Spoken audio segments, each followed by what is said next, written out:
vamos lá. Então a gente vai falar agora sobre, a gente foi falar sobre os raios, de todos os tipos de raios, e agora com o que a gente registra, né?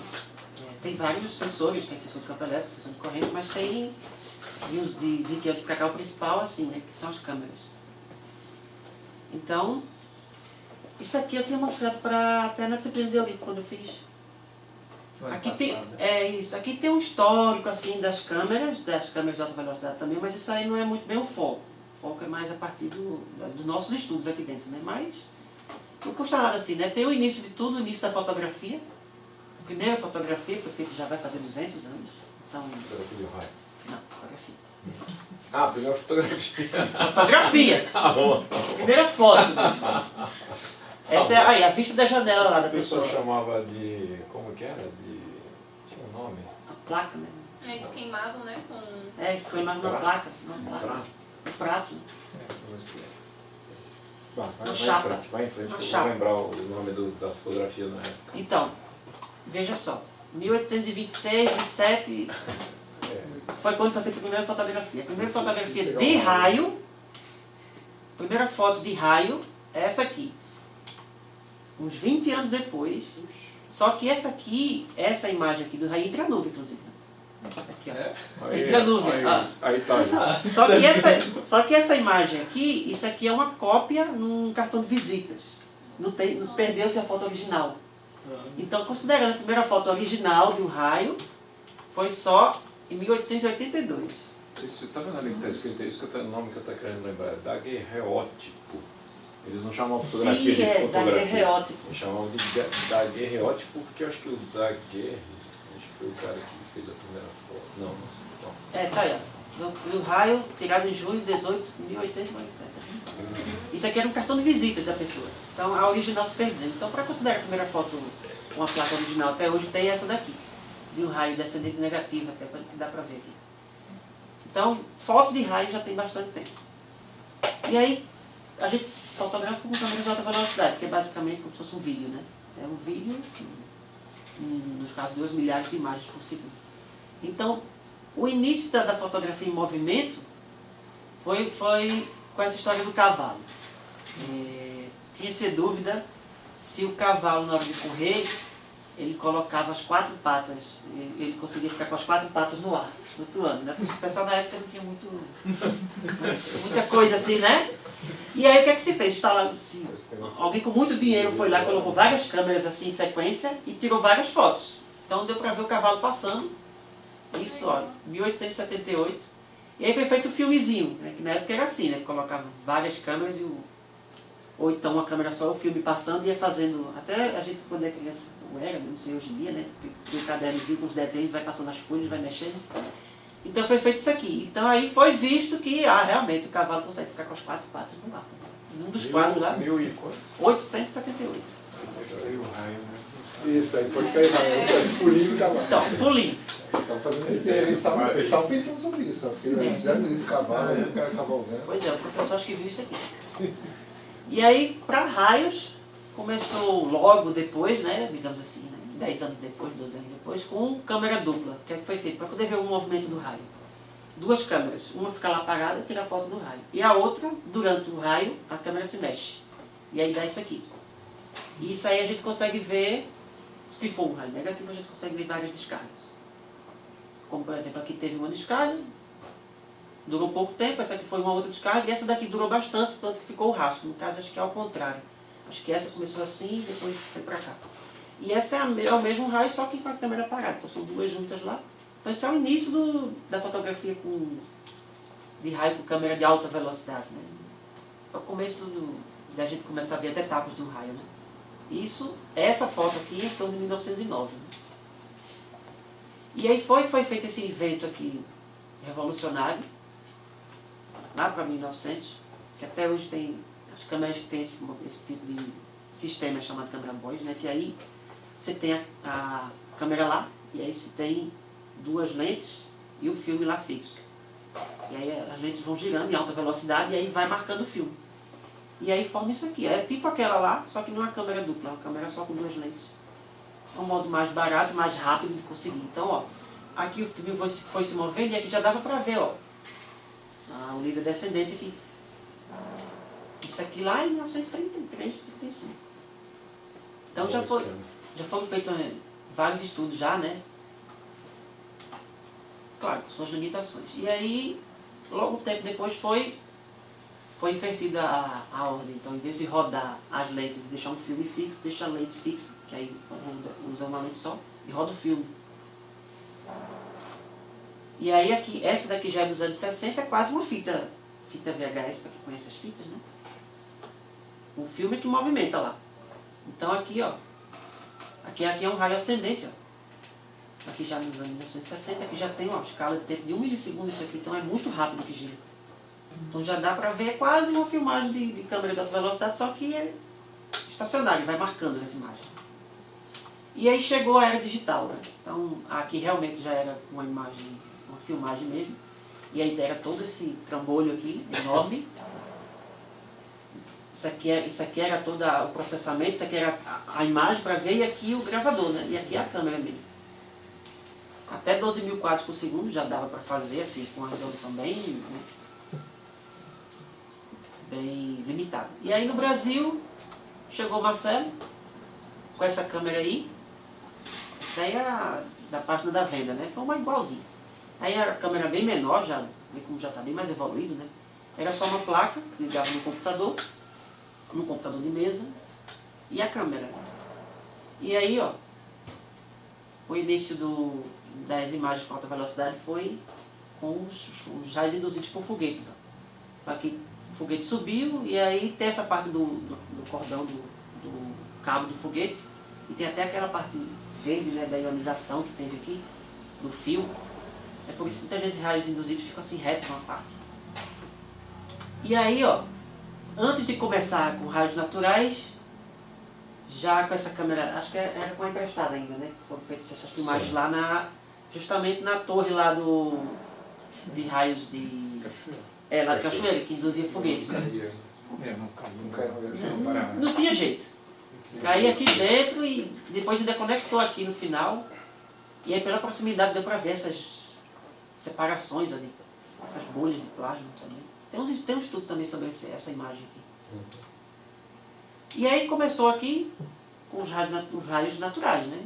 Não raios induzidos. Então aqui já tem esse primeiro estudo aqui, é o de Ballaroth, que aí mostrou uma imagem com câmera de alta velocidade, com 1 milissegundo só de diferença, então 1.000 quadros por segundo.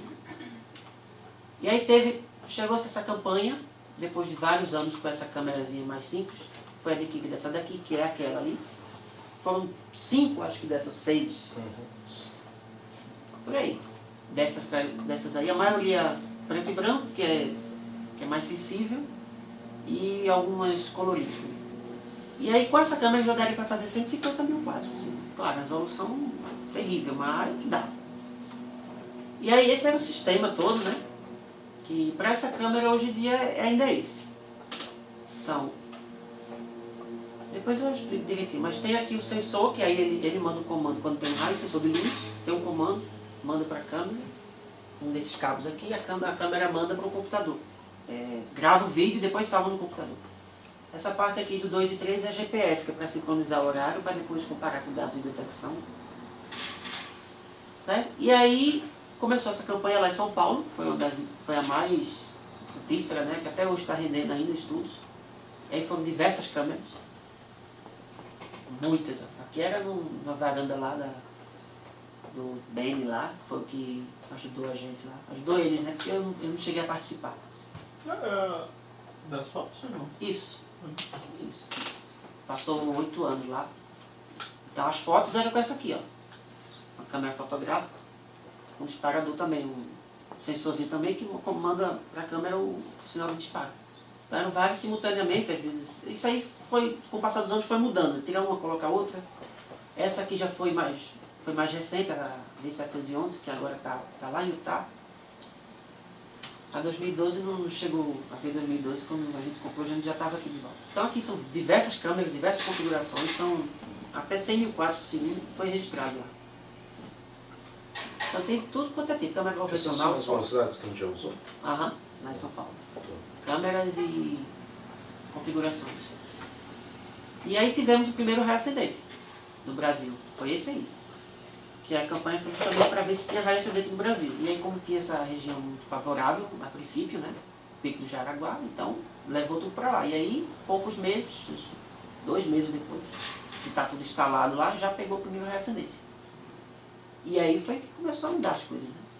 Primeiro raio ascendente, primeiro estudo de conexão de raio com edifícios comuns, já que tinham esses 2 prédios aqui, então também começou a ser registrado raios atingindo esse prédio. E aí tinha esses líderes aqui conectivos ou não conectivos, depende se ele conecta ou não. E aí foram feitos os primeiros estudos com prédios comuns, assim, porque o que tinha sido feito de estudo antes era com prédios muito altos, ou torres, ou alguma coisa mais específica. Mas com prédio residencial, com 9 pessoas lá, não tinha sido feito ainda. E aí também foi o primeiro estudo com emissão de raios-x, com raios. E aí já foi bem mais recente, já no final da campanha. Então foi instalado lá o detector de raio-x, em cima desse prédio. E aí teve esse exemplo aqui, desse raio aqui, que emitiu raio-x lá. E também o primeiro estudo de raios intranuvem, com câmeras de alta velocidade. Isso aí acho que no mundo também. Ninguém queria, né? Raio intranuvem, porque é mais complicado, porque normalmente a gente não vê o intranuvem. Ele está lá dentro. Sobrou para Tagiane. E aí Tagiane abriu o espaço aí. Foi o tema da dissertação dela, né? Estudo de raio intranuvem. E aí, nesses anos, tinha só esse aqui, P1 e P2, né? Que a gente chama, né? São aqueles 2 lá, só tinha eles 2. E aí foram construindo muitos outros prédios ao redor, como mostra aqui, ó, já tem vários outros aqui. E além deles atrapalharem, competirem com os outros 2, né, para produzir os líderes lá, alguns deles ficaram na frente da visão. E esse é um principal motivo de a campanha lá ter se encerrado. Também já se passaram 8 anos e a campanha lá foi encerrada. Então os instrumentos voltaram para cá para o INPE. E aí, a princípio, foram utilizados todos eles, né, aqui dentro mesmo, alguns foram para a torre do CTA aqui do lado. E aí, passou um ano e não pegou raio de jeito nenhum aí. Não sei que foi isso, acho que foi a pandemia, né? Porque queria pegar aqui, né, tinha essa visão aqui da caixa d'água e dessa antena, e não teve raio de jeito nenhum. Não sei o que foi que houve. Foi instalado tudo. Instalaram todos os equipamentos e não rendeu quase nada. Foi o maior trabalho, né? Instalou tudo, né? Acho que foi a pandemia, né? Ainda bem que foi tudo aqui. Foi né? no quintal de casa, não foi essa porra. E aí o que aconteceu? Não, vamos distribuir isso aí, né? Não tem mais muito. São Paulo encerrou, aqui não está dando nada, então começou a espalhar as coisas. Começou a espalhar os equipamentos, né? Então, foi nessa época que eu cheguei aqui em São José. E aí... Começou a cair raio. Começou a cair raio também. E aí eu comecei a sugar os equipamentos dele. Levei a V9 lá, que é essa câmera aí. Como lá é uma varanda aberta, né, então não pode molhar a câmera. Então já tinha a casinha que foi usada lá em São Paulo. A casinha dela, ela levou essa casinha lá. Foi o primeiro dia que chegou lá, então a primeira vez que eu tive contato com a câmera de alta velocidade. Me derreti. No dia seguinte já deu raio, olha que beleza. Esse era o campo de visão, ó. Não da câmera, a câmera pegava só um campo pequeno, mas é o campo de visão da varanda. Então o que me faltava era prédio com para-raios na frente. E aí ele viu que o negócio estava bom, tinha muito prédio ali, né, próximo, e aí ele mandou a nossa top, a 2012, olha o tamanho dela. Você estava onde? Ela estava aqui, Estava aqui parado? porque ela tinha sido comprada em 2020, foi usada para filmar raios ali que não deu nada, e aí você trouxe para cá. Vou dar uma chance pro rapaz. Dá uma chance. Isso, ó, 25 de fevereiro. Aí tá aí todo o equipamento aqui, cabo de rede, cabo de energia, isso aqui é do GPS, a fonte da câmera, assim, hoje em dia é bem mais enxuto o negócio. No mesmo dia já deu isso aqui, ó. Intranuvem com líder de recuo secundário aí, ó. Olha aí. É um líder de recuo e não o quê? É um líder de recuo que conecta num líder de recuo que conecta no raio. É um negócio assim. Se atrai raios. Atrai. Se atrai. E esse era o campo de visão do quarto, entendeu? Era mais prédio ainda. Fica perto do... Cuidado, viu, Fábio? Eu tenho campo elétrico intenso. Então, isso é no mesmo dia já, né? 25 de fevereiro. Aí, ele viu esse resultado aqui, aí disse, não, então vou... Aliás, nesse caso aqui fui eu mesmo, eu decidi trocar. Troquei a V9 pela lá. Nessa aí você já tinha vendido sua cama, né? Tinha mais espaço pro guarda-roupa, pra cama. Já Depois a avó dele dentro do armário. Essas aqui são câmeras minhas mesmo, que eu já tinha, continuo, tá aí a filmadora ela aí. Aí ele também levou o tripé e tudo lá.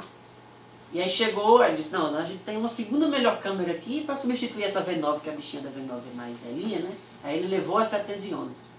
Aí eu tirei a V9 lá e coloquei a 711. Eu fiquei com as duas, a 711 e a 2012, que são as duas melhores. Né? Eu tenho uma curiosidade, os vizinhos falam alguma coisa quanto a câmera da janela? Não, era tanto vizinho lá que acho que eles nem notaram isso. Porque acho que ficam ali e só aparece na janela quando tem raio. Então quando não tem, primeira recolhe. vez o síndico falou. Ah, então. A gente teve que se explicar.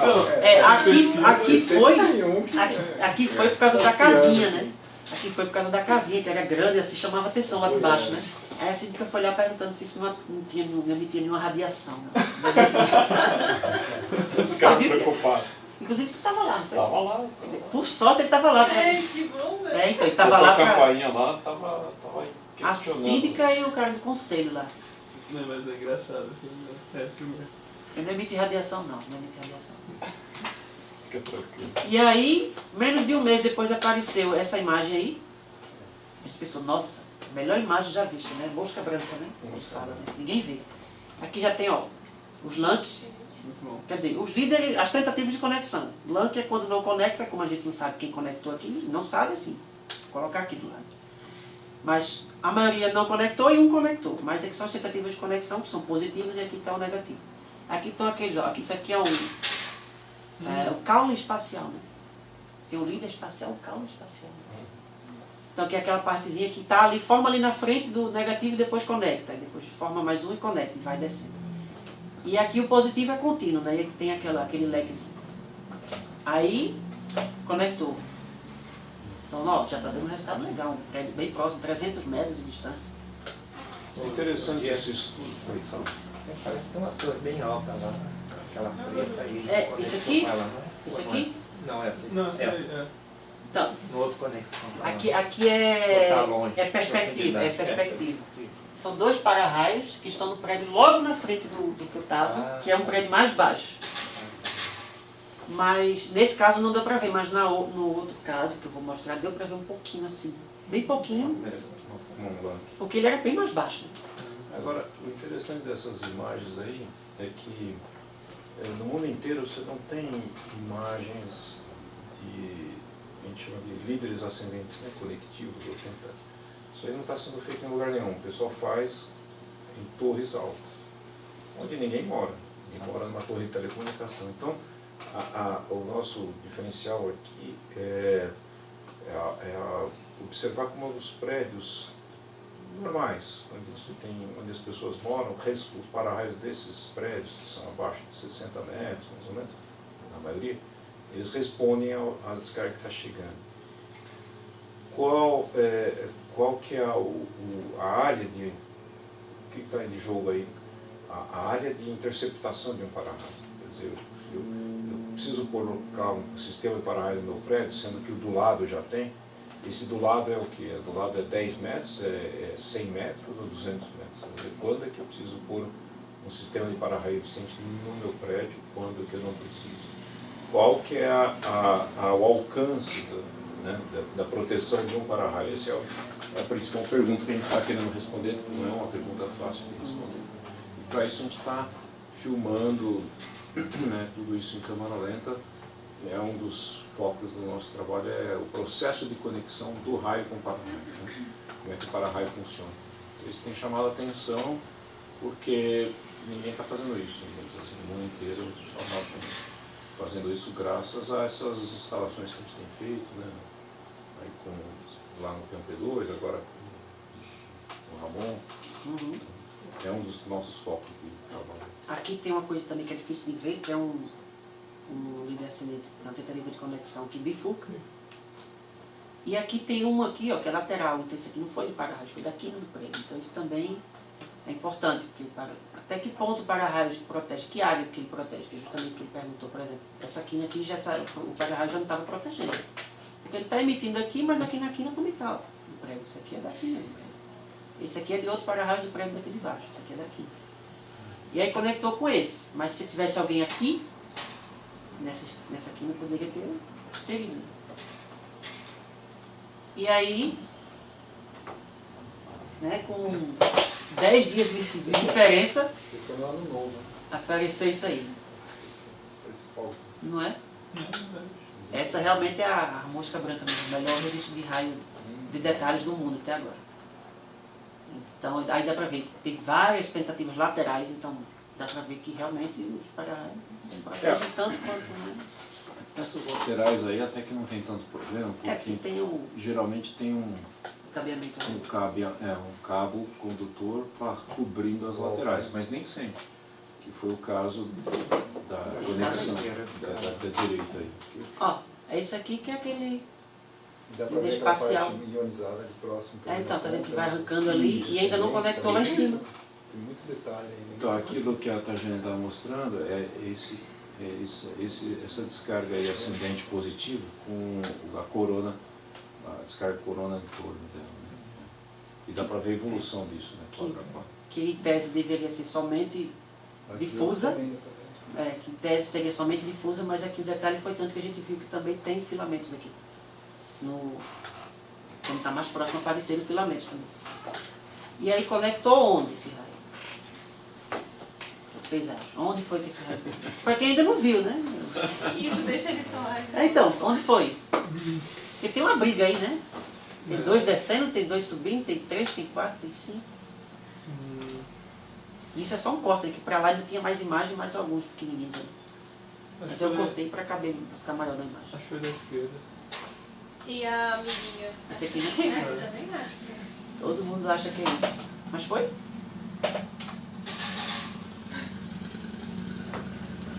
Nem foi esse aqui, descendo aqui, e nem foi esse aqui. Foi esse aqui que chegou aqui e achou bonitinho esse daqui e desse aqui. E isso aqui não é o para-raio do prédio. O para-raio do prédio é esse. Nossa. E aqui não estava protegido pelo cabeamento. Aí o que aconteceu? Vocês foram lá? Foi lá. O que aconteceu? Arrancou um pedaço, caiu do lado da piscina, no prédio, um pedaço desse tamanho caiu na piscina, do lado da piscina. Então se fosse de dia, que tivesse no ar, que tivesse gente lá, cair na cabeça da pessoa. Por quê? Porque o cabeamento aqui, ó, vai em torno dessa chaminé aqui, que saiu daqui de cima.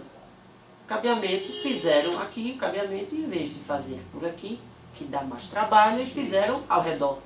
Passaram ao redor. Economizar. Não ia impedir de atingir, o raio ia atingir, tudo bem, mas o raio ia atingir e a corrente ia ser drenada pelo lugar correto, pelo cabeamento, mas... Né? Aí quebrou aqui, quebrou o outro lado também, rachou, caiu um pedaço lá embaixo. Né? O cara lá da cobertura quase que morre de susto. Era, inclusive, conhecido dele, É né? Mas interessante. podia ter caído do prédio, inclusive, né? Se alguém tivesse baixo.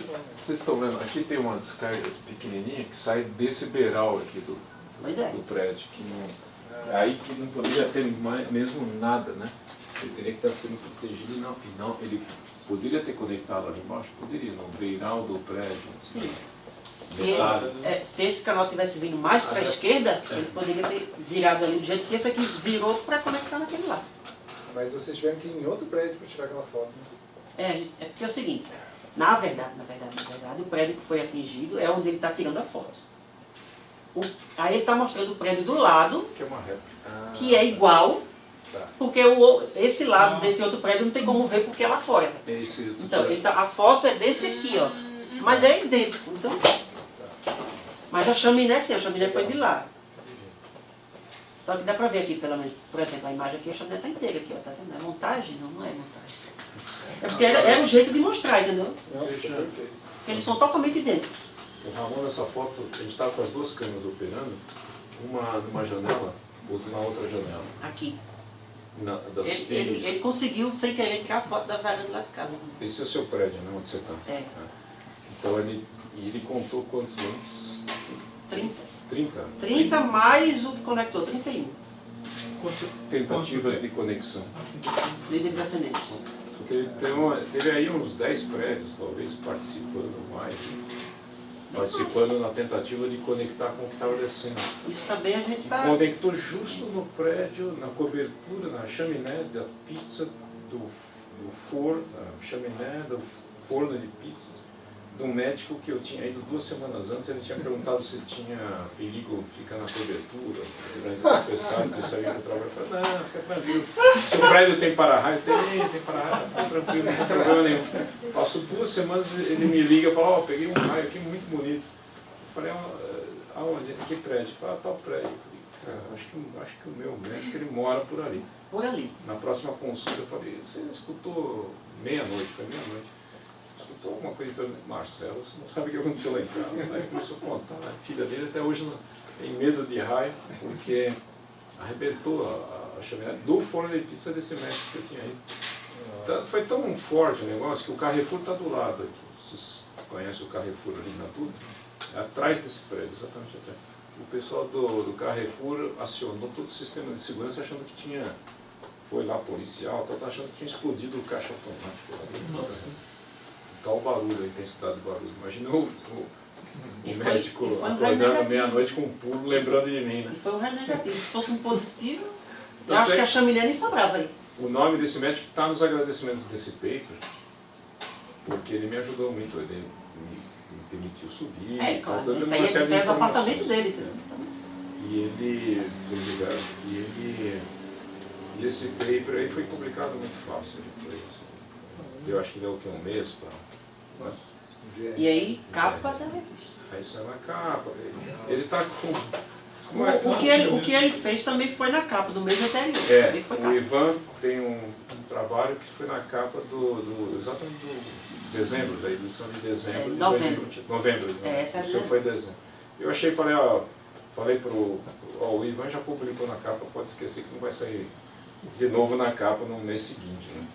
E aí deu surpresa, saiu na capa no mês seguinte. E esses papers, bom, esse aí por causa da imagem, né? O do Ivan também é importante, mas esse aí, como a imagem chama atenção, teve uma grande repercussão na mídia, né? Lembra que eu sugeri, né? Você falou, né? Eu falei, olha essa foto aí dá um GRL. Da GRL, pois é. E aí É, o Eurico acertou, mandou e realmente foi publicado. E não tinha campo elétrico, não tinha sensor de campo elétrico. Só não foi tinha imagem, nada. né? Só imagem com GPS. Assim.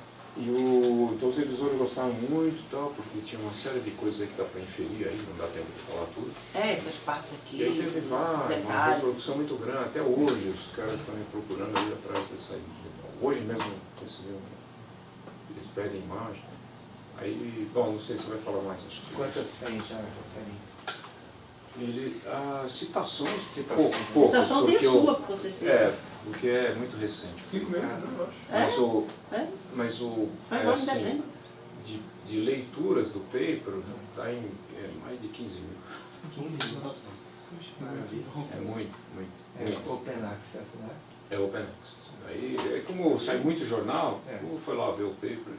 Não sei se leu, né? Talvez tenha visto a foto, mas deu 15 mil, já tem com 15 mil acessos. E a FAPESP também disparou, né? A FAPESP também anunciou, coisa em inglês, aí Ela saiu na TV também. Saiu. Você saiu. Eu tive que sair. Porque ele disse, ó, tem que registrar você que dá entrevista. Se vira ainda, filho é seu. E aí, infelizmente, por questões diversas, eu me mudei. Para variar, né? Porque eu não consigo passar não consigo ficar quieto, mas toda hora eu tô me mudando. Aí vim pra cá. Aqui tem uma vista, beleza, só que tem pouco prédio, né? É o banhado. O banhado. Agora é lindo ali. E aí nesse meio tempo, essas 2 câmeras que estavam lá foram embora. Porque tinha outros projetos, digamos assim, melhores, porque tinha campo elétrico, sensor, sensor de corrente, já tinha um lugar para isso. A melhor nossa foi para a África do Sul, que lá já tem instrumentação de torres bem altas lá, que registra raio ascendente tudo. A bichinha trouxe nas costas essa câmera 2 semanas atrás, e já está nos Estados Unidos essa câmera. E a outra está em Utah. Também a gente tem as câmeras lá. E aí veio a nova residência, e já teve aqui um raio no prédio aqui, fingindo, ao meio-dia, hora do remédio. Já teve essa conexão aqui com esse prédio, mas veja, a imagem a anterior já está quase conectado, porque são só 4, nesse caso 4.500 quadros por segundo, aquela ali é 40.000. Então assim, a diferença de câmera é grande, né? Mas conexão tem. Então já teve esse aqui, e aí tem aqui exemplo, né? Por exemplo, esse aqui foi um positivo. Então aqui dá pra ver a imagem, um quadro dele, o positivo aqui conectado. E aqui a foto. E nesse caso aqui foram 2 canais, esse aqui já estava quase decaindo quando esse daqui conectou. Aí como aqui ele nem aparece mais, porque aqui ele já tinha conectado, já estava também começando a decair, eu cortei aqui. Mas esse aqui é o completo da imagem lá. Tá vendo aqui, dá pra ver essa parte negativa aqui, ó, se espalhando. E aqui é o zoom lá, tá vendo? O positivo e aquele detalhe, tá vendo? Que ele fica mais suave quando tá já chegando no solo. Aí foram 2 conexões, né? Essa é a visão da onde? Do banhado? É, Agora em março.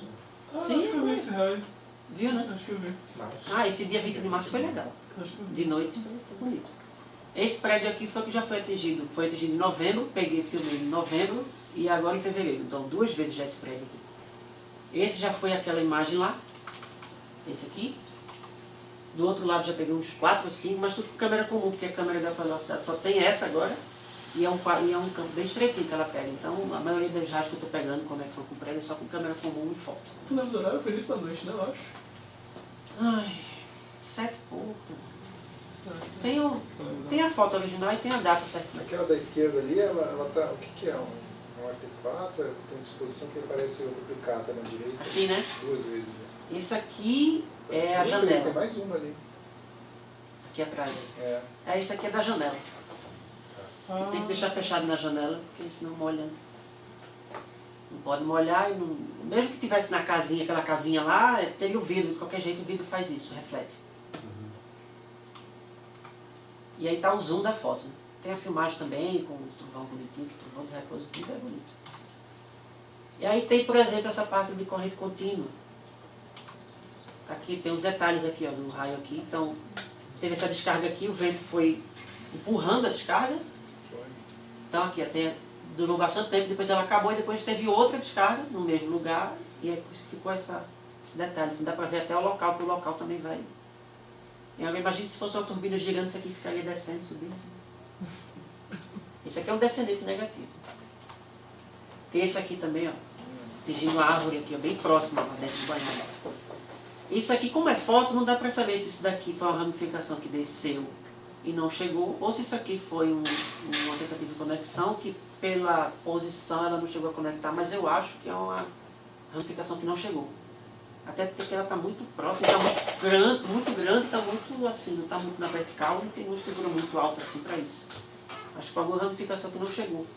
Ou talvez tenha chegado e demorou muito pouco tempo e ficou bem fininha. Não dá para saber sem câmera de alta velocidade. Favela? Já é dentro aqui da... Dentro da favela. É mais na parte mais que quase não tem casa, a parte da favela, a favela mesmo é bem embaixo da gente. Aqui é mais na Anchieta, que é a Avenida Anchieta. Aqui é onde tem uma arena agora de vôlei, né? Pronto, a arena está aqui. Isso aqui é uma casa lá que tem isolada ali. E ela foi a premiada. Dá a impressão que tem coisas mais altas. É isso que eu ia falar. Então, mas aí é que tá, né? Uma distância já é maior do que já compensa a altura das edificações, então o raio já cai ali dentro, que é aquela parte da altura efetiva, né? Então, pela distância daqui até aqui, ele já vinha, a ramificação já vinha aqui, então nessa altura aqui, tanto faz o que tiver embaixo. Como ele já vinha aqui, então mais próximo é aqui do que aqui. Se tivesse um prédio alto, ele faria um desvio e conectaria no prédio. Tenderia a conectar no prédio. E aqui também tem uma... Quando foi lá no outro prédio, tá vendo? Esse aqui são aqueles 2 para-raios, né? Mais perto. Que ficam bem mais próximos, só que fica mais baixo. E aí tem esse aqui estava sem a câmera ainda, foi 10 dias, 11 dias antes da câmera. Se tivesse com a câmera, tinha pego isso. Mas pegou outros 2, melhores ainda, que foi esse outro prédio aqui e esse aqui de trás. E aqui tem também um exemplo, a diferença das ramificações, de raio negativo e positivo. Então, positivo quando tem, normalmente é mais aqui em cima, tá vendo? Tem um aqui, outro aqui. E tem essa parte bem mais suave do caminho, e o negativo tem muitas ramificações. E aí também tem a parte de raios gama, que são as radiações mais energéticas, né? Junto com câmeras de alta velocidade. Isso aí também foi a primeira vez no mundo que foi feito, só que lá em Utah, porque lá é que tem a rede de detecções de raios gama, que é uma área enorme, Aqui está o abrigo, onde fica a câmera, fica tudo. Os equipamentos de... É mais as câmeras mesmo. Eles foram lá, eles chegaram de lá antes de ontem. Estavam lá, então eles sabem descrever exatamente aí como é que é. Andando por tudo isso. Pronto. E aqui, essa é a rede de... Essa aqui é a detecção de raios gama, então são esses 507 detectores aqui. Então é uma área... A cada 1 quilômetro, 1,2 quilômetros, eles colocam um detetor de raio gama. É um deserto gigantesco. E também tem LMA, são 6. Salto de... Você estudou lá, não? Eu trabalhei nessa. Trabalhou Confejo. com Lá fé. perto, né? Indo para o sul. Indo para o sul de lá. Norte, Volga. Está 2 horas e meia de viagem de Salt Lake City para esse lugar. É, desce Indo aí. pro sul. Mais um pouquinho chega no horizonte. É isso. Então esse é o campo de visão da câmera, então a câmera pega todo o campo de visão da rede de raios gama e também de LMA. Então são 6 detectores de LMA. Aqui eu estou vendo 7, mas eu não sei se é porque... Bem, essa imagem hoje está mais incrementada. Né? Tem mais detalhes nessa imagem. Aqui está a janelinha lá para ver, ó, onde ficam as câmeras. Aqui está a 2012, que não é a nossa. É igual, mas não é a nossa. Ela, a pesquisadora lá que comprou. E vai para o seu apartamento em outubro. Se tudo der certo no projeto nosso. Que vai dar. Tem uma câmera de vigilância também para auxiliar na câmera comum. Então tá essa lá. Hoje em dia agora tem a 711 lá. Agora tem fotômetros, né, que foram levados para lá, foram instalados lá. Que eu saiba deu tudo certo. São 3 fotômetros, 3 comprimentos de onda diferentes cada um. E também tem o Grisma, né, que é a grade de difração junto com o prisma, na frente da 711 para ver o espectro do raio, para ver que comprimentos de onda ele emite mais, emite menos. Então já tem, esse aqui foi um dos primeiros raios, já é positivo, né? Lá tem uma tendência de ter raios positivos devido ao clima lá do local. Inclusive esse aqui foi um positivo com 2 descargas, que é bem raro também. Como já se falou mais sobre, já completou sobre os raios em si, e aí como é que a gente, né, faz esses registros de raios. Então, a gente usa as câmeras, também vou mostrar como funciona a câmera, mas aí antes a gente tem que ver, não precisa ser antes, pode ser depois. Mas é bom sempre ver sobre as lentes, né? Porque são todo tipo de lente que tem. Aqui eu só vou mostrar um tipo específico já, que é já para essas câmeras, mas para outras câmeras tem outros tipos de lentes também. Então são muitas coisas que é só o que a gente usa mais especificamente para nossas câmeras. Né? E aí, porque a gente, para escolher esses tipos de lentes, a gente precisa saber o que é que a gente vai filmar, o que é que a gente quer. A gente quer filmar raio a qualquer distância. A gente quer filmar raio só perto, raio só longe, quer filmar raio... Precisa ter muito quadro por segundo, muita imagem por segundo para pegar algum procedimento que seja muito rápido para a gente poder pegar. Ou então, ou a gente precisa de poucos quadros por segundo, porque a gente quer só pegar o corrente contínuo, já que ela dura bastante tempo, a gente pode usar poucos quadros por segundo, né? Então depende do que a pessoa quer. Se a pessoa quer, por exemplo, ter mais sensibilidade à noite para pegar algum processo muito tênue numa nuvem, dentro da nuvem, então vai também mudar a lente. Então aqui tem, por exemplo, tem essas lentes aí, cada uma é de um jeito, cada uma é para um tipo de utilização. Então, o que é que a gente precisa saber da lente para poder escolher? O primeiro é a distância focal, que é que define o campo de visão da lente. Maior não. É. Aqui, por exemplo, tem 2 categorias. Tem uma lente que é fixa, então ela não tem zoom, ela só tem aquele campo de visão fixo, então não muda. Nem aproxima nem fica mais distante. E aí é medido em milímetros, que é a distância que a luz percorre até dentro da lente até chegar no sensor. Então quanto maior esse número, maior o zoom, então mais longe ela vai registrar e mais estreito vai ser o campo de visão. Então aqui tem exemplos aqui. Tem uma de 12 milímetros, 50 e 135 milímetros. Então assim, depois eu vou mostrar para vocês a noção disso aqui. O que é 12 milímetros, né? Assim, é perto, é longe, é mais ou menos, né?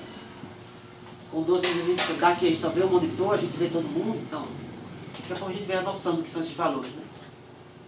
Então, Os celulares hoje usam 3, 4 lentes diferentes, né, no celular. então, Uma bem aberta, uma mais fechada. é uma macro, né, para ver de perto, com foco, né? Então, aqui, esse aí é o que a gente vê na lente para saber o quanto de campo de visão que ela pega. Nesse caso são lentes fixas, então o valor é somente esse aí. Tá? É sempre assim, eles dão um valor em milímetros. Normalmente você não vai achar uma lente de 49, 48 milímetros, são valores, normalmente tem uns valores padrão. Se for variável, a lente pode ter zoom, e aí você tem uma faixa de zoom. Então vai de 18 a 55, como essa aqui é de 28 a 300. Essa aqui o pessoal usa, fotógrafo de futebol, assim, uma lente desse tamanho assim, 300 milímetros. Que aí também tem, normalmente eles usam lente fixa, né? Que aí tem os detalhes depois, sobre por que eles usam lente fixa, né? As vantagens da lente fixa para uma lente móvel, né? Com zoom. Então, por exemplo, essa daqui vai de 28 a 300, então tá, o zoom é maior do que essa daqui, beleza? Mas assim, depende do que for usar, né? Se quiser filmar raio próximo, não precisa. Pode usar esse aqui, porque 28, né? É um zoom pequeno, dá para pegar uma área considerável. Mas não vai usar até 300. Você perde luminosidade também. É isso que é ideal. E aí tem, para essas lentes que tem zoom variável, então tem um anel de zoom, que aí você vai lá e gira, né? E aí tem os valores, tem um pontinho de dica onde está o zoom no momento. Essa, por exemplo, é essa daqui, 18,55, então ela está em 25, 26 de zoom, milímetros, e aqui vai até, e é a 28,300. Nós temos alguma aqui? Temos. Todas elas estão aí. Já eu pego para mostrar. Ah, você vai mostrar. Eu vou por aí para mostrar. Tá bom. Não, isso aqui. Tá parecendo sua aula. Vamos. Dando spoiler. Então, Dando spoiler, né? Então, temos para o primeiro parâmetro para a gente definir que lente a gente usa. O zoom dela, né? O campo de visão. Então, esse é um campo de visão mais aberto, mais fechado, um campo de visão fixo ou móvel. Né? Outro ponto que tem que se observar é a abertura da lente. A lente tem aberturas diferentes, então ela pode entrar mais luz, entrar menos luz. Isso normalmente é móvel, né? Tem vários tamanhos, mais aberto e pode até mais fechado. E tem lentes que são inicial automático, tem uma alavancazinha automática que faz isso, quando encaixa na câmera, e tem uns que são manuais, dá para fazer com o próprio anel. Então aqui temos o que a lente mostra lá é a abertura mínima. Certo? É a abertura máxima. A abertura máxima, né? É a abertura máxima. O valor mínimo é consegue esse. abrir a íris, que nem o olho, fecha e abre. Esse é o único parâmetro que é invertido, que a gente tem que olhar o máximo. O máximo é o mínimo, né? O mínimo de números, né? Normalmente os números, realmente, quanto maior o número, maior o valor, maior o parâmetro. Nesse caso aqui não, nesse caso, quanto menor o valor, inclusive eu tenho que arrumar aqui. Aqui é a abertura máxima. O valor é mínimo. Nos outros está certinho, é esse aqui que eu deixei errado mesmo. Então é isso aqui que a gente vê. Quando a lente é fixa, ele só tem um valor mínimo. Certo? Então isso aqui que se chama pontos de parada, step, né? Então assim, quanto menor o valor, mais aberta a lente, mais luz entra, então mais clara será a lente. Pessoal, acaba sendo Mais sensível. Mais sensível. Uma lente. Mais sensível à luz. Geralmente uma lente com zoom assim. Eu vou dizer isso. Ela é pouco sensível. Então. Porque tem muito material aqui dentro, muita lente. Então a luz que chega aqui é menor, né? Porque o caminho que a luz vai percorrer vai ser grande. Tudo bem, tem lente de 300 milímetros bem sensível, mas é uma lente fixa, que aí com a lente fixa tem menos blocos ópticos, menos, como ele falou, menos etapas dentro da lente. Então ela fica podendo ser mais clara, sendo só que é mais cara, né? Essa abertura que vocês veem aqui. É isso? Por favor, vamos ficar quieto. Ele tá aqui nem eu quando ele tá aqui. Quando ele tá aqui eu fico assim. Não posso nem reclamar. Então, quando a lente é fixa, não tem zoom, o valor mínimo só tem 1. Então, por exemplo, essa lente é mais escura do que essa, que é mais escura do que essa. Mas isso aqui é escuro quanto, né? Depois a gente vai ver. Então é assim que mostra. Quando não tem um ponto, não é um valor quebrado, né? A gente fica um pouco mais difícil, né? Mas é sempre, normalmente eles colocam 1, 2 pontos isso aqui, que é uma taxa de proporção. Ou então eles colocam só o valor direto e aí normalmente eles colocam sempre junto a distância focal, por exemplo, aqui colocou a abertura e a distância focal, aqui está a distância focal, milímetros, aqui depois a abertura. Aqui a distância focal e a abertura, e sempre andam juntos. Quando a lente é móvel, tem o zoom, como quanto maior o zoom, mais escura vai ficando a imagem, então eles mostram uma faixa. Então essa faixa aqui, o valor máximo de abertura é quando a lente está com o mínimo de zoom, então quando ela está com o mínimo de zoom, ela tem esse valor de 3,5, quando você está no máximo de zoom, o mais claro que consegue é de 5,6. Então é por isso que quanto maior o zoom, né, já diminui a acessibilidade da lente à luz. E aí, quando as lentes são manuais, existe esse anel de abertura. Certo?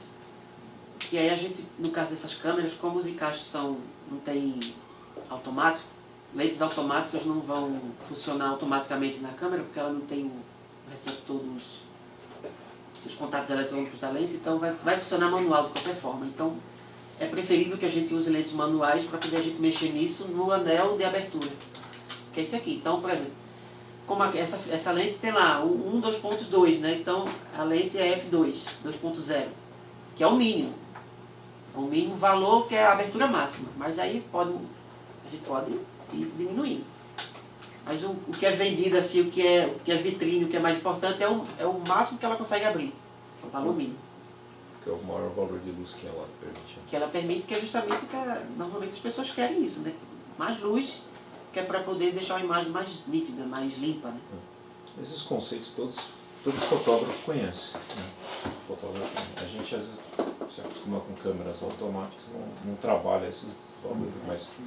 Por exemplo, na Utah a gente precisou ver direitinho, porque se pega uma lente dessa aqui, nem se atenta a esse valor, isso aqui está em mais ou menos 5, né? Se deixar lá no 16, lá, a lente vai ficar muito escura. E aí... E quase ficou, porque não tem ninguém... A nossa câmera está no meio do deserto, lá, e ninguém só vai lá voltar lá daqui 6 meses. Pois é. Então a gente não consegue controlar isso automaticamente daqui. O resto a gente consegue mexer no computador da câmera. Depois você poderia mostrar aí a sessão. Agora isso aí não, e estava saindo lá no último dia, eu percebi que isso aí estava errado. E aí ia passar 6 meses até voltar lá, é que nem ir para a Lua. Lá, ou então deixa claro demais, e aí mesmo na configuração mínima lá do programa, a imagem fica muito clara e acaba saturando a imagem. Aí a gente perde algum detalhe do raio. Então, isso aqui é importante, não tem como escapar, né? Então, por exemplo, essa daqui está no 22, então ela está bem escura, está bem fechada lá. Aqui é um exemplo. E aqui está no razoável, assim, intermediário. Né? Então, quando a lente é manual, é possível fazer isso. Quando a lente é automática, ela tem uma alavanca, que geralmente, se a lente está assim, fora da câmera, ela vai para o mais fechado. Então, a gente tem que colocar um negocinho para segurar a alavanca no mais aberto, ou no mais ou menos ali, para poder colocar na câmera quando é manual. A gente faz umas gambiarras.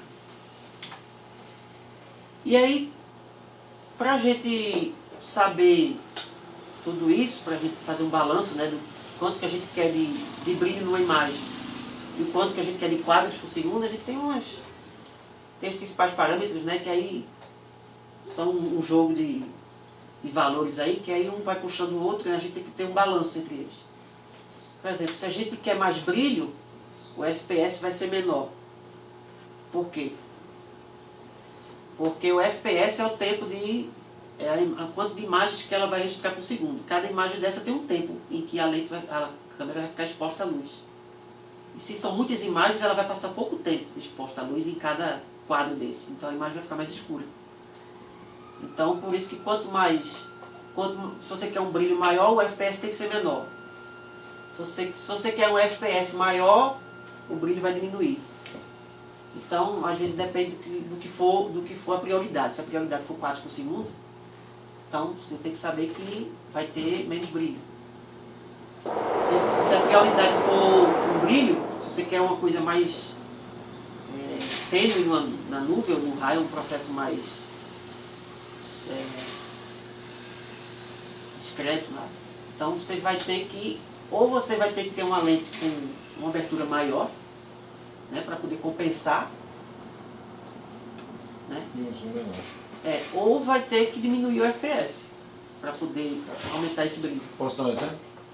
Vou dar também, mas vai. Se eu deixar essa caneta cair aqui, para filmar o movimento dela caindo, eu preciso de poucas imagens por segundo. Se eu tiver um celular, eu consigo ver isso aqui em slow motion. Tá? Mas se eu quiser bater o martelo aqui e ver ela rachando, o ovo rachando, ver a propagação da rachadura, isso aqui é altíssima velocidade. Tá? Pode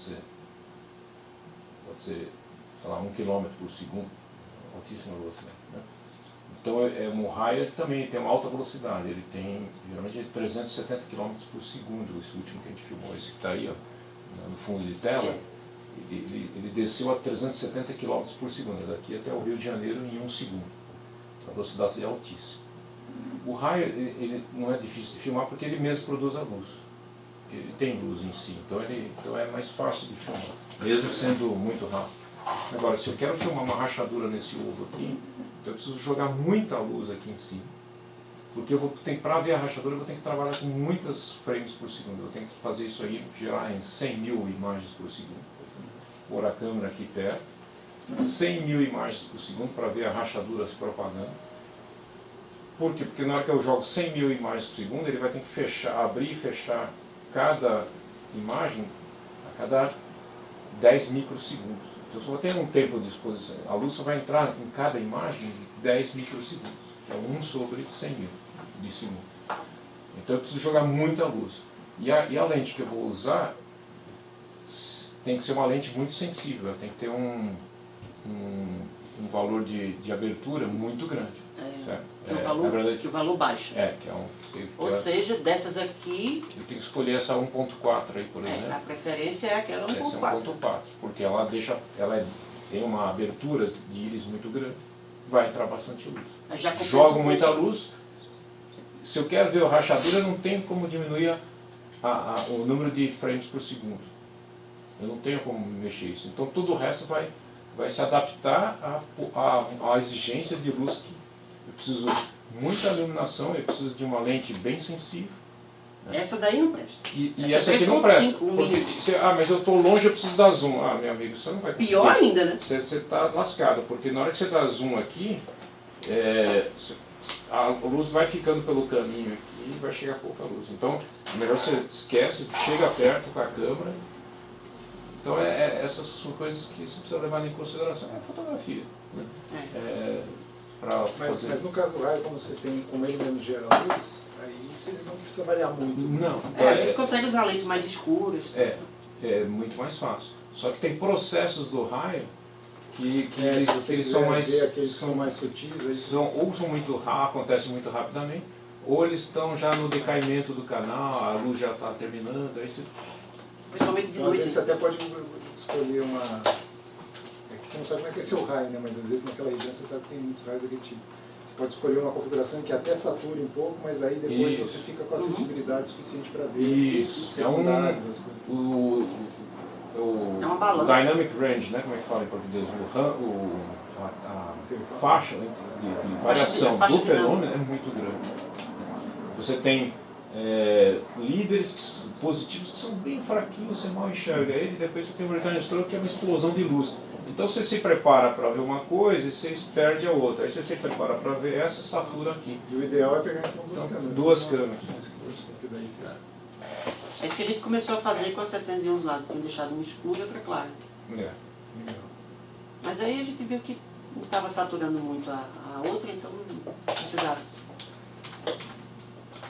Então tem isso, né? Então a abertura da lente, se você quer mais brilho, você abre mais a lente. Mas aí depende até o limite que a lente oferece. Né? E também menor brilho, né? Menor abertura. Então se você quer menos brilho, você diminui a abertura. Então se você quer mais brilho, você aumenta. E o zoom também, né? Se você quer mais brilho, você tem que tirar o zoom. Se você quer um zoom maior, você vai ter menos brilho. Então, né, é uma balança assim, com vários componentes lá que você tem que pesar. E aí aqui é com relação a quadros por segundo. Então, se você quer mais quadros por segundo, você tem que lembrar que o tempo de exposição vai ser menor. Que está relacionado aqui com o brilho também, né? Então, tudo, isso aqui Tá tudo meio... é tudo entrelaçado. Lock, tá tudo meio amarrado. Aham. Então, se você quer mais FPS, a disposição tem que ser menor. E isso também existe, tem um limite para isso. Né? Se você quer, a resolução da imagem também conta com isso. No caso da gente, a gente pode mudar a resolução da imagem. Se você quer mais quadros por segundo, a resolução vai ter que ser menor a partir de um certo ponto, porque a câmera não consegue mais registrar tantas imagens com a resolução tão grande.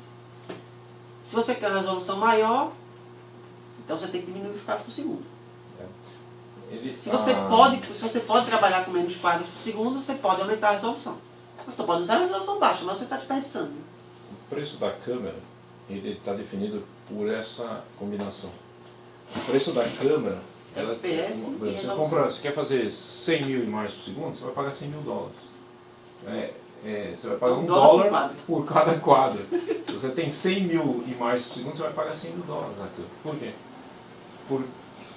A menos que a resolução seja bem baixa.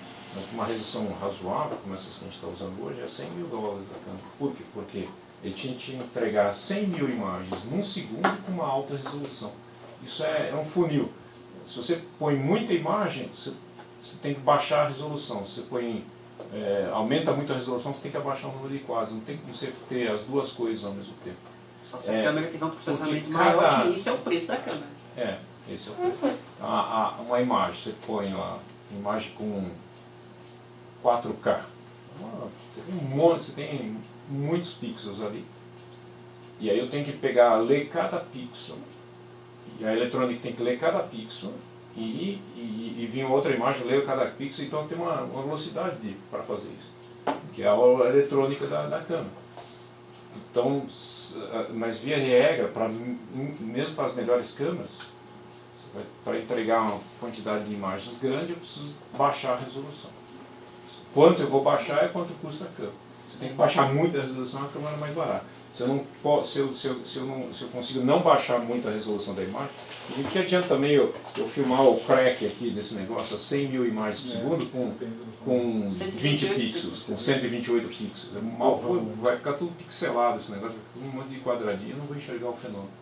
Então eu preciso de muita resolução, preciso de uma imagem boa, sei lá, de 1000 pixels por 400 pixels, para ver o que eu quero com detalhes. Né? Só que isso vai me limitar a velocidade com o número de imagens que eu posso adquirir num segundo. Sempre a gente está brigando com tudo isso. Então. Ramon, da sua por exemplo, essas 4K que filmam em alta velocidade, eu não lembro de ter visto nenhuma com 4K mais do que 1000 quadros por segundo. Porque 4K é uma resolução muito alta. É uma resolução do tamanho dessa TV aí. Então, mais que 1000 quadros por segundo, aí ninguém vai querer comprar uma câmera de milhões de dólares para uma câmera. E aí você tem câmeras que você te entrega em 4K, mas com 1000 imagens por segundo, para futebol, uma cesta de basquete, está ótimo. Você vai ver em câmera lenta, o cara dando um murro na cara do outro, beleza, 1000 imagens por segundo já dá para ver, não precisa de 100 mil. 100 mil ninguém aguenta ficar vendo aquele negócio aqui. Vai demorar tanto para... não precisa, é uma coisa que não se movimenta tão rápido. Não se movimenta tão rápido. Então existem câmeras que são mais dedicadas para eventos esportivos, olímpicos e tal, e câmeras de pesquisa, que são outro espectro. Eu quero velocidade, eu não quero tanta qualidade de imagem. Esse raio aí que o Ramon filmou, que está no background aí, Ele já acabou, eu já posso retirar. Ele tem as referências da apresentação. Ele trabalha com... Contados? São 1000 pixels na horizontal. 1280 por 448 na vertical. Então, é uma muito boa resolução, tanto é que... Você vê cada franjinha. Graças a essa resolução que a gente vê isso daqui. Se não fosse a resolução, não jogaria artigo, não. Se não tivesse a resolução, ele não teria sido publicado. Agora, também tem outra coisa, se no raio não tivesse perto, também não seria publicado, porque se caísse lá na caixa prego lá, a não ser que eu estivesse com o zoom naquele prédio lá. Aí você estaria com zoom, aí você perderia a luminosidade.